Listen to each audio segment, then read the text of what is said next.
한국 영화는 갱스터 누아르 장르에서 위대한 캐릭터를 탄생시키곤 했습니다. 그 중에서도 미국, 홍콩, 일본과 견주어도 우월한 캐릭터를 탄생시킨 작품들이 있죠.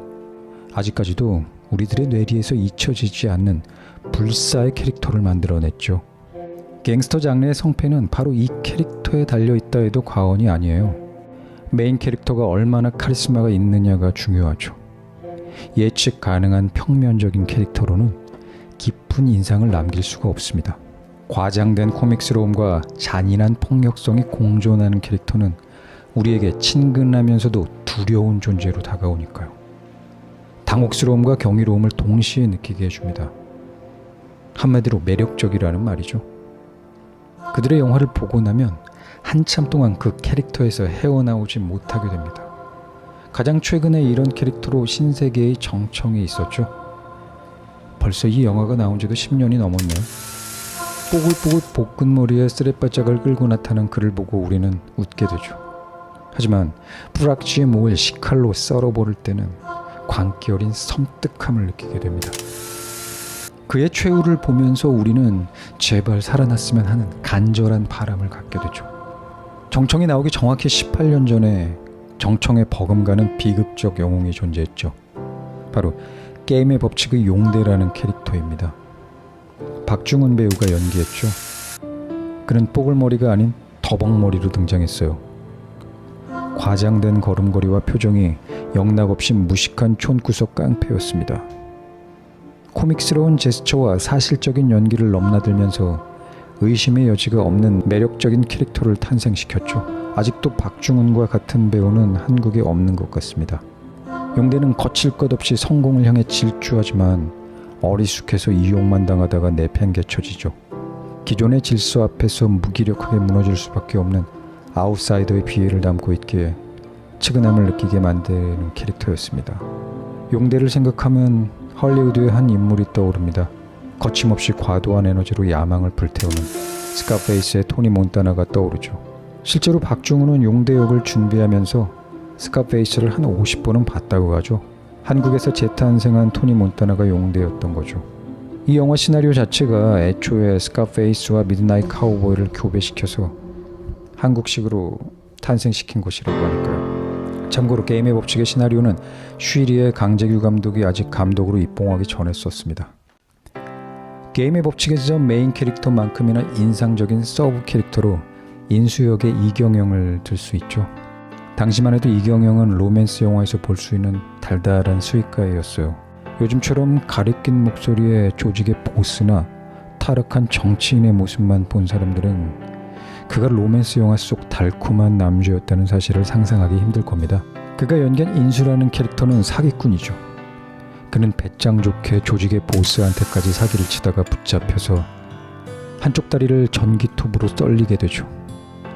그래서 절뚝이고 다니면서 거리에서 남자들에게 자신의 몸을 팔아 번 돈을 가지고 도박판에 갖다 바치는 애처로운 인물입니다. 인수를 보고 있으면 미드나잇 카우보이에서의 한 인물이 오버랩되죠. 더스틴 호프만이 연기했던 절뚝거리던 거리의 불황할 라초. 관계 설정 또한 같습니다. 주인공을 사기쳐 먹지만 결국 친구가 되는 버디무비의 형식을 띠죠. 게임의 법칙에서는 용대가 죽게 되지만 미드나잇 카우보이에서는 라초가 죽게 되는 것이 다를 뿐이죠. 라초와 인수의 공통점은 거리의 사기꾼이라는 사실이고 한쪽 다리를 절뚝거린다는 것입니다. 둘 다 연민을 자아내는 비극적인 캐릭터죠. 하지만 인수 역의 이경영은 보는 재미가 한층 더 쏠쏠한 캐릭터를 만들어냈습니다. 더스틴 호프만이 연기한 라초는 비극적인 면만 지닌 단선적인 캐릭터였다면 이경영은 라초에 더해 능청스럽고 뻔뻔하기까지 한 그 한마디로 웃겨서 더욱 치근한 캐릭터를 탄생시켰죠.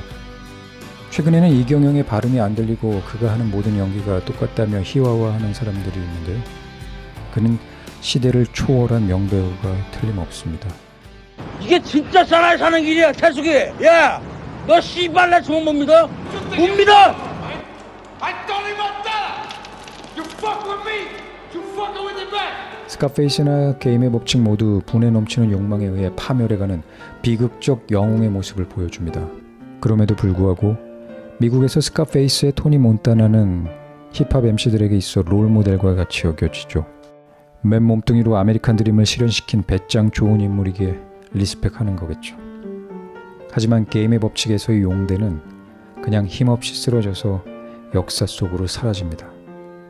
정상은 밟아보지도 못하고 기존의 권력에 의해 이용만 당하다가 짓밟힌 인물이기 때문에 누구도 그를 기억하지 않죠. 정청, 용대, 토니 몬타나, 이들 중 가장 불쌍한 캐릭터가 용대가 아닌가 싶습니다. 맨몸 격투로는 용대가 가장 셀 것 같지만 머리를 전혀 쓸 줄 모르게 그는 물티슈처럼 한 번 닦고 나서 버려지는 존재가 되죠. 정청은 비즈니스 수완이 좋고 사람들을 잘 챙겨요. 거기에 더해 잔인하기까지 해서 보스로서는 완벽해 보입니다.